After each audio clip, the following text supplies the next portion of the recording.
Assalamualaikum warahmatullahi wabarakatuh. Jumpa lagi dengan saya Yuda Setia Nugraha, salah satu mahasiswa Universitas Negeri Padang, program pendidikan olahraga S2. Salam olahraga. Pada kesempatan hari ini kawan-kawan semua, saya akan menjelaskan salah satu kajian terkait mata kuliah pedagogi olahraga dengan submateri yaitu penerapan pembelajaran PJOK secara pedagogik. Model-model pembelajaran yang kini tengah berkembang dan digunakan dalam proses pembelajaran Penjas pada dasarnya bertujuan untuk menyampaikan penerapan kepada siswa. Penyampaian penerapan kepada siswa merupakan salah satu kunci untuk dapat mewujudkan pembelajaran yang efektif.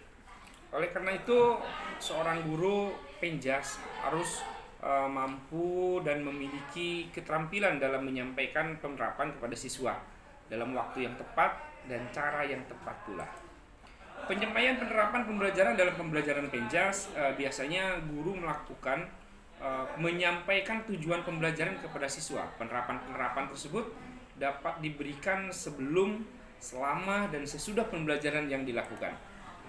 Terdapat 3 istilah berkenaan dengan penyampaian penerapan dalam pembelajaran Penjas. Yang pertama ada choose atau istirahat, yang kedua ada guides atau panduan, dan 3 ada performance, feedback atau umpan balik kinerja. Itu menurut Metzger tahun 2000. Yang pertama yang kita bahas mengenai syarat tersebut.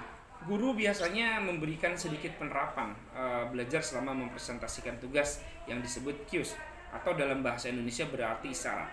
Isyarat dalam hal ini adalah pemberian tanda atau rambu-rambu kepada siswa mengenai tugas gerak yang akan diberikan. Yang kedua, kita istilah panduan.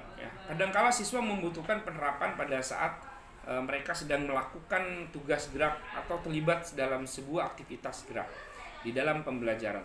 Misalnya ketika sedang terlibat dalam permainan sepak bola, penerapan dapat diberikan oleh guru ketika siswa sedang melakukan aktivitas. Misalnya guru menginstruksikan tim yang diserang dan permainan bola basket untuk kembali ke arenanya sendiri dan bertahan. Penerapan seperti itu disebut grid atau panduan. Yang ketiga ada namanya dengan umpan balik. Salah satu fungsi pembelajaran yang paling penting adalah menyampaikan penerapan mengenai tercapai atau tidaknya tugas yang sudah dilakukan oleh siswa, dan sangat penting dalam proses belajar sebagai patokan untuk melakukan perbaikan dan evaluasi kinerja siswa.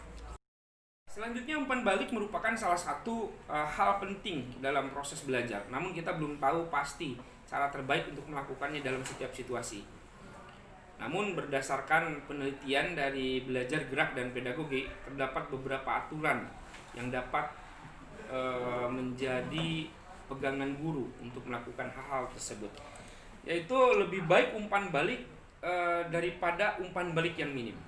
Yang kedua, umpan balik yang spesifik lebih efektif dibandingkan dengan umpan balik yang umum. Selanjutnya, umpan balik yang segera lebih efektif daripada umpan balik yang ditunda. Dan next, umpan balik yang mengkoreksi siswa lebih membantu dibandingkan umpan balik yang negatif. Ada lagi selanjutnya, umpan balik kombinasi lebih baik membantu dibandingkan dengan umpan balik verbal atau non-verbal. Kemajuan siswa bisa didapatkan dengan lebih sedikit umpan balik, namun harus lebih spesifik. Siswa baru ataupun pemula membutuhkan semua umpan balik yang bisa mereka dapatkan, termasuk umpan balik yang memotivasi dan mengakui usaha yang telah mereka lakukan. Baik, itulah kajian terkait penerapan pendidikan jasmani secara pedagogik pada mata pelajaran pedagogi olahraga. Terima kasih. Assalamualaikum warahmatullahi wabarakatuh.